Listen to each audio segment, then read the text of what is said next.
Hello my dear student, good morning. स्वागत है आप सभी का मेरे यूट्यूब चैनल में। मैं सुजीत शाह गोकुल शर्मा, एक प्रसिद्ध ट्यूशन संस्थान का संस्थापक एवं एजुकेटर, आप सभी का स्वागत करता हूं। यस, क्लास 12 की इस सीरीज में जो इंपॉर्टेंट क्वेश्चन की सीरीज है आपके बोर्ड एग्जाम के लिए, जैसे कि आपको पता है कि आपके बोर्ड एग्जाम जो है कि नजदीक है। आपके एग्जाम के 3 महीने 2.5 महीने बच गए हैं।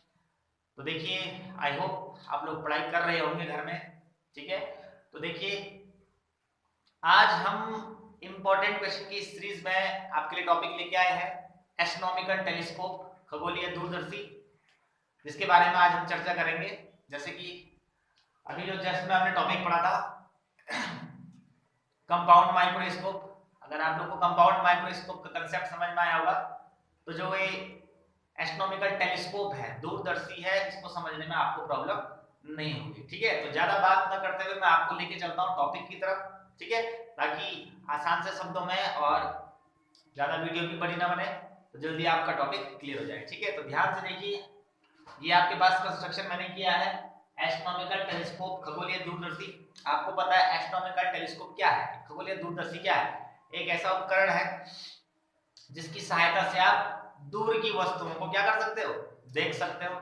ठीक है ना, जो हमारे हेवनली प्लैनेट्स, हेवनली ऑब्जेक्ट हैं, जो दूर है पृथ्वी से बहुत ज्यादा, हेवनली बड़े ऑब्जेक्ट हैं, स्टार है, जैसे आपका मून है, सैटेलाइट्स है। ठीक है, जो बड़े तो है लेकिन हम जो यहाँ पर ऑब्जर्व कर रहे हैं उसको, तो हमारे लिए वो क्या है, यहाँ से बहुत छोटे नजर आते हैं। क्लियर, तो उनको के लिए देख पाने के लिए हम लोग जो है कि टेलीस्कोप का यूज करते हैं। ठीक है, यानी कि वो दूर का जो ऑब्जेक्ट है जो बड़ा है लेकिन दूर है तो इसलिए हमें छोटा दिखता है यहाँ पर, तो हम टेलीस्कोप की हेल्प से उसको देख सकते हैं। टेलीस्कोप भी क्या करता है, जो वो दूर मतलब इनफाइनाइट डिस्टेंस पर जो ऑब्जेक्ट है, टेलीस्कोप की हेल्प से जो है कि उसका जो इमेज बनता है कैसा होता है, लार्ज इमेज बनता है। क्लियर, तो यहाँ पर आपको कंस्ट्रक्शन नजर आ रहा होगा। ठीक है, तो जो एस्ट्रोनॉमिकल टेलीस्कोप है उसमें बिल्कुल अपोजिट प्रोसेस होती है किसके, कंपाउंड माइक्रोस्कोप का। कंपाउंड का जो ऑब्जेक्टिव लेंस होता है, ठीक है, वो छोटा होता है और जो आईपीस होता है वो बड़ा होता है। लेकिन अगर हम बात करें किसकी,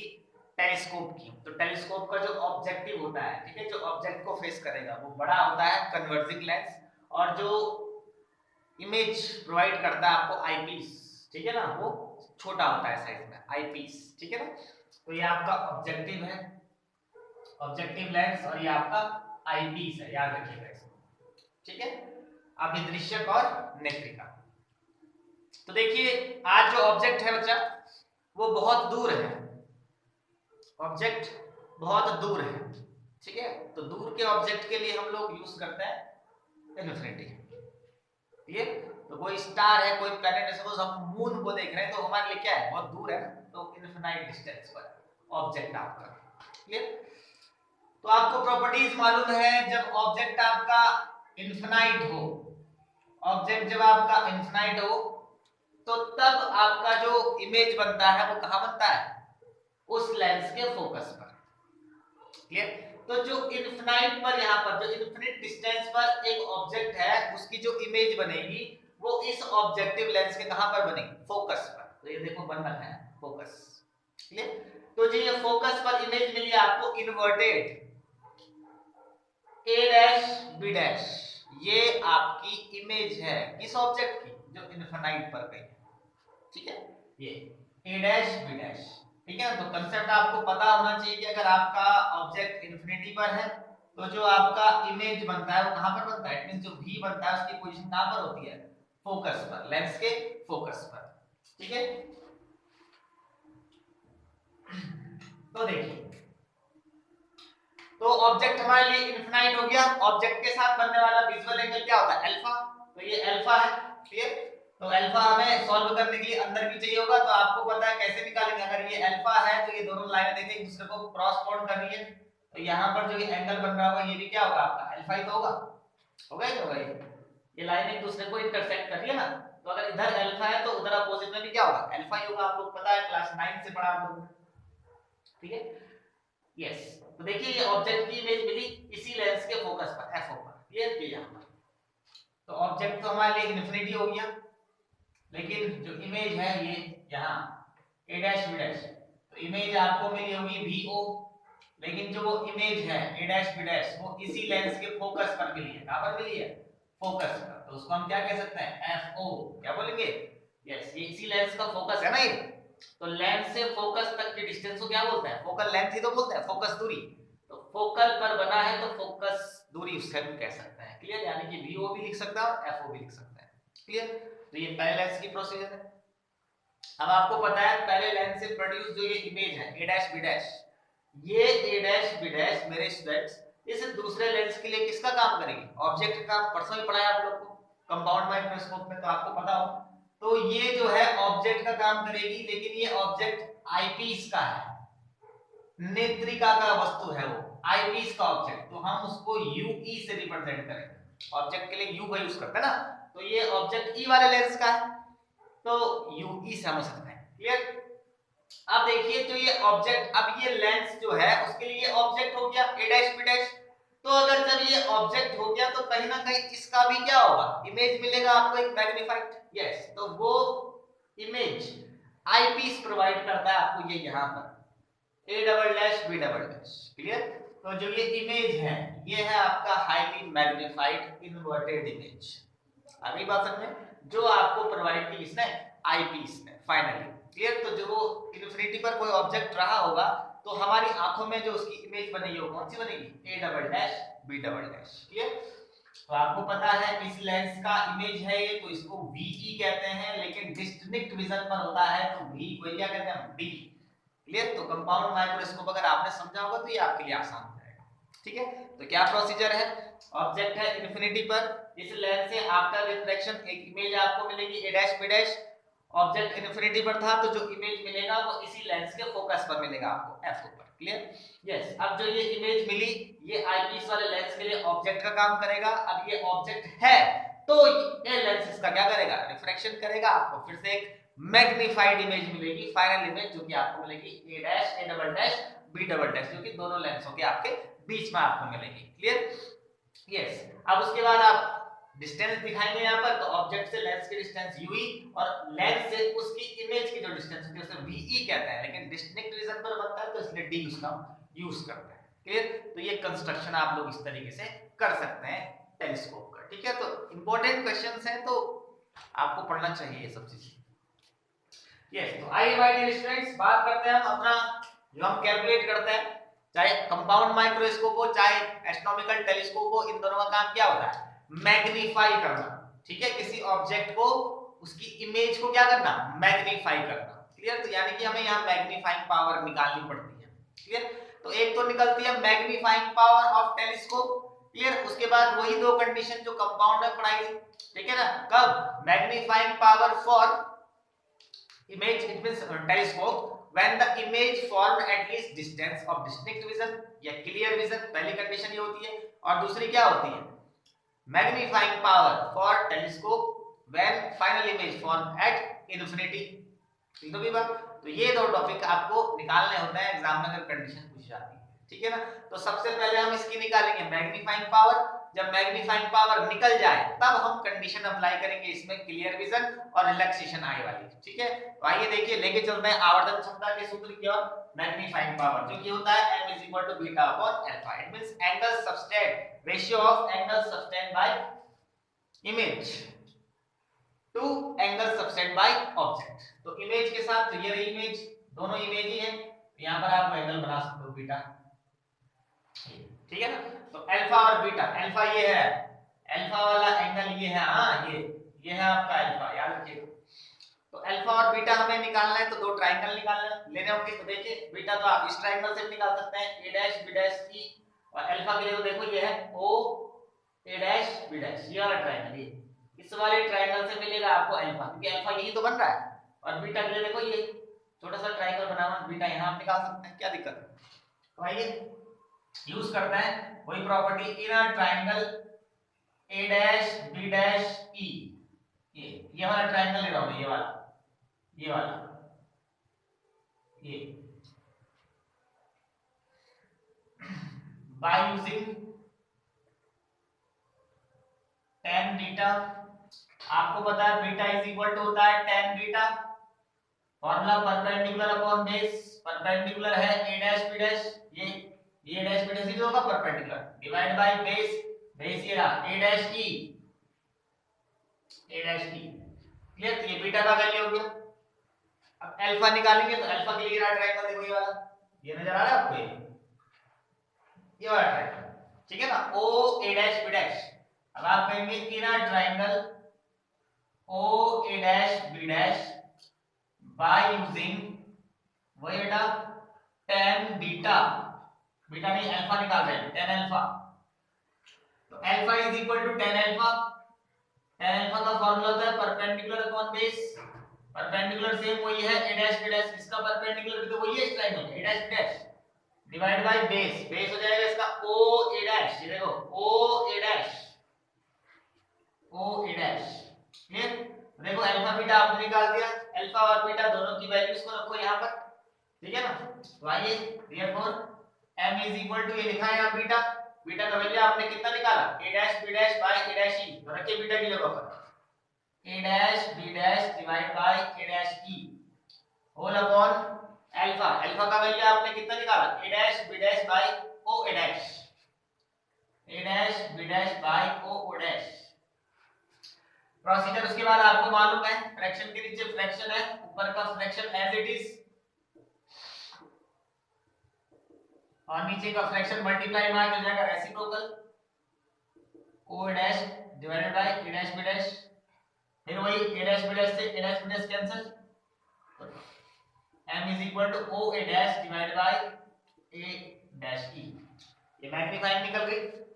आप देखिए बेटा o a, o से a dash, o a dash, o से a डैश, o से a डैश कौन है आपका फोकल लेंथ, फोकस पर बनी है ना इमेज, तो लेंथ से और इमेज तक की डिस्टेंस क्या होगी फोकल लेंथ, तो o a डैश को क्या हम fo बोल सकते हैं, बिल्कुल बोल सकते हैं, तो o a डैश की जगह आ जाएगा स्टूडेंट fo। इस तरीके से a dash e, a dash e, a dash ये रहा, e ये रहा आपका, ये है a डैश आपका यहां पर, ये a डैश और ये है e, तो a डैश e की डिस्टेंस कितनी है ue, तो a डैश e की जगह पर आप कह सकते हैं ue। लेफ्ट साइड बना है तो माइनस में, फोकस राइट साइड है तो इसलिए प्लस में, तो प्लस माइनस का ध्यान दीजिएगा नहीं तो सब मामला खराब हो जाएगा।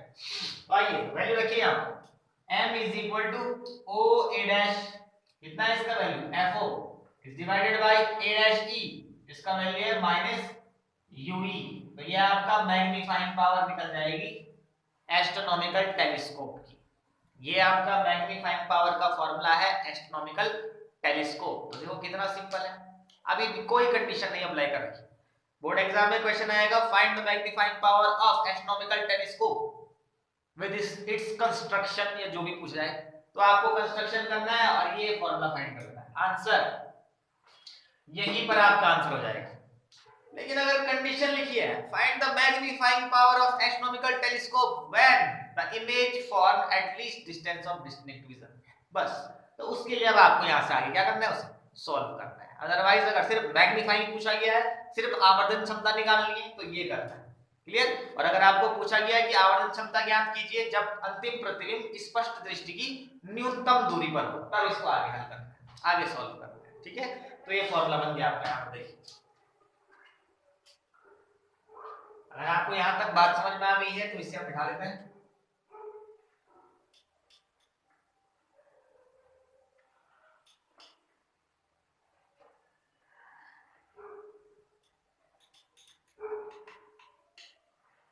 यस, तो आपको एक फॉर्मूला मिला यहाँ पर m is equal to fo into 1 upon, ये माइनस ले लीजिए यहाँ पर, minus fo into 1 upon ue भी हम इसे कह सकते हैं, इसको इक्वेशन नंबर 1 नाम, इसी को लिखा है ऐसे लिख सकता है ना, m is equal to fo upon 1 minus ue को हम ऐसे लिख सकता है, तो लिख सकते हैं, यस। तो ये आपने मैग्नीफाइंग पावर की एस्ट्रोनॉमिकल टेलीस्कोप की बिना कोई कंडीशन लगाए थे, बिना किसी स्थिति, क्लियर। अब पहली स्थिति है हमारी for clear vision, first condition होती है फॉर क्लियर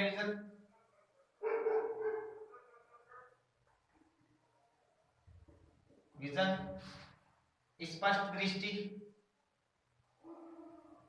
स्पष्ट दृष्टि के लिए, क्लियर विजन के लिए। तो कैसे सॉल्व करेंगे, ध्यान से देखिए, वही लेंस फार्मूला का यूज करता है।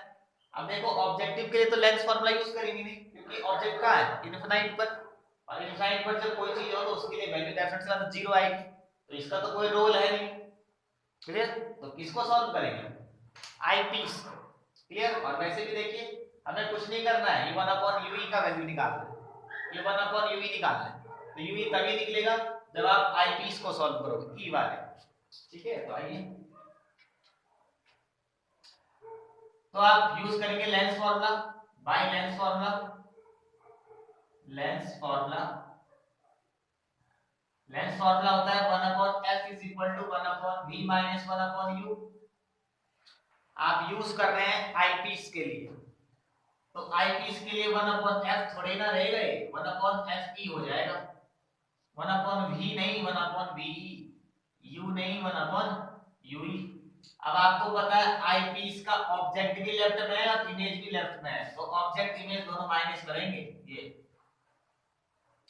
तो 1/fe is equal to 1/ve, v कोई बोलता है d, तो d आ जाएगा, माइनस माइनस का प्लस 1/ue, क्लियर। कैलकुलेट क्या करना है, 1/ue कैलकुलेट करना है, तो 1/ue यही रहने देंगे और 1/-d का साइड चेंज आएगा, 1/-d इधर जाके 1/+d, यहां बच जाएगा 1/ue, इसको यही रहने दीजिए, बाकी इसका साइड चेंज करिए इसके साथ, तो इधर है 1/fe, 1/fe के साथ किया 1/-d, उधर जाके 1/+d हो जाएगा, ठीक है। तो 1/ue, अब देखिए यहाँ पर क्या करिए बच्चा, देखिए मेरे स्टूडेंट्स यहाँ पर कुछ नहीं करो, fe का इनटू और fe का डिवाइड भी दे दो, ये 1/d के साथ fe का इनटू fe का डिवाइड, fe बन जाए fe और ये d बच गया यहाँ पर, ये क्या किया मैंने 1/d के साथ fe का इनटू भी किया, fe का डिवाइड भी किया, कर सकते हैं ना, बिल्कुल कर सकते हैं। क्यों किया, अब देखो यहाँ पर 1/fe 1/fe कॉमन आ जाएगा बाहर, तो 1/fe आपने कॉमन ले लिया, बाहर निकाल दिया, यहाँ से भी बाहर निकल गया, यहाँ से भी बाहर निकल गया, तो यहाँ से जब 1/fe बाहर निकल गया तो इसकी जगह क्या बचेगा 1 प्लस, यहाँ से जब 1/fe बाहर निकल गया तो यहाँ क्या बचेगा fe/d, ये आपका वैल्यू निकल गया 1/u, ठीक है। ये 1/u का आपने वैल्यू निकाल दिया। अब इस वैल्यू को सब्स्टिट्यूट कीजिए इक्वेशन नंबर फर्स्ट में, मैग्नीफाइंग पावर मिल जाएगी। तो आइए, put the value of 1/ue in equation first।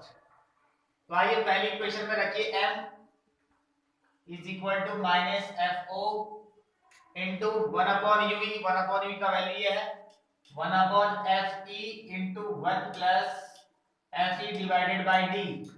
देखिए थोड़ा आगे सॉल्व कीजिए, माइनस fo बन जा, fo is divided by fe 1 plus fe divided by d। This is the magnifying power for astronomical telescope when the image formed at least distance of distinct vision or clear vision। ये है आवर्धन क्षमता का सूत्र, जब आपका प्रतिबिंब स्पष्ट दृष्टि की न्यूनतम दूरी पर बनता है, यानी कि जब ये इमेज बन रही है, इस इमेज के लिए है मेरे स्टूडेंट्स ये आंसर, मैग्नीफाइंग पावर ये वाली इमेज के लिए, डिस्टिंक्ट विजन के लिए ये, तो ये आपको इस तरीके से करना है। तो देखिए कितनी इजी है पहली कंडीशन, है कि नहीं, ये सिंपल, देख लीजिए आप, सिंपल सा प्रोसीजर है, अगर आप थोड़ा सा इन चीजों के बारे में जानते हैं तो आपको कोई परेशानी नहीं होगी, ठीक है। तो ये आपका आंसर निकल गया। तो अब सेकंड कंडीशन अप्लाई करते हैं। सेकंड कंडीशन क्या होती है कि जब आपका इमेज कहां बन रहा होगा, इनफिनाइट पर, जब इमेज इन्फिनिटी होगी आपकी, तो देखिए कैसे करेंगे।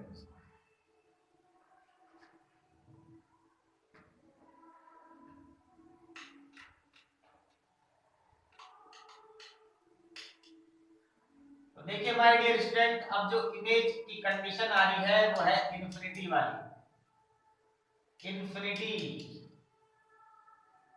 इनको मिटा दीजिए,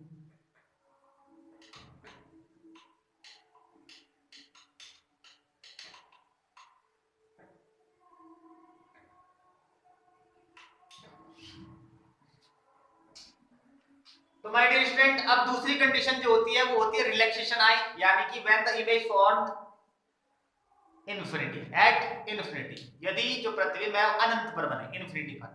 तो देखिए अभी तक जो इमेज यहां पर बन रही थी, अब वो इन्फिनिटी की बात करेंगे। तो आपको पता है v इन्फिनिटी कब होता है, जब u कहां पर होता है, फोकस पर।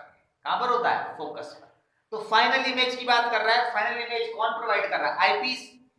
ठीक है, यानी कि जब ये ऑब्जेक्ट आईपीस का ऑब्जेक्ट आईपीस के एग्जैक्ट कहां पर होगा, फोकस पर। ये आईपीस का जब ऑब्जेक्ट आईपीस के कहां पर होगा बच्चा, फोकस पर। ये ऑब्जेक्ट जब इस वाले लेंस के फोकस पर होगा, तब इस लेंस से जो इमेज मिलेगी वो इन्फिनिटी पर मिलेगी। आगे बात समझे। तो इस वाली कंडीशन में आपने मानना है कि जो ये ऑब्जेक्ट है ये इस लेंस के फोकस पर है, एफ ई पर है। क्लियर। तो जब ऑब्जेक्ट ये फोकस पर हो जाएगा इस लेंस के, ठीक है, तो तब इमेज क्या मिलेगी, इन्फिनिटी। यानी कि कुछ इस तरीके से देखिए, ये आगे प्रोड्यूस कर दीजिए, ये इस तरीके से, ठीक है, इस तरीके से लेंस लेके जाइएगा इसको। यानी कि जो ये इमेज आपको मिल रही है कहां मिल रही है, इन्फिनिटी पर। वो आप इंटरसेक्ट नहीं करेंगे दूसरे।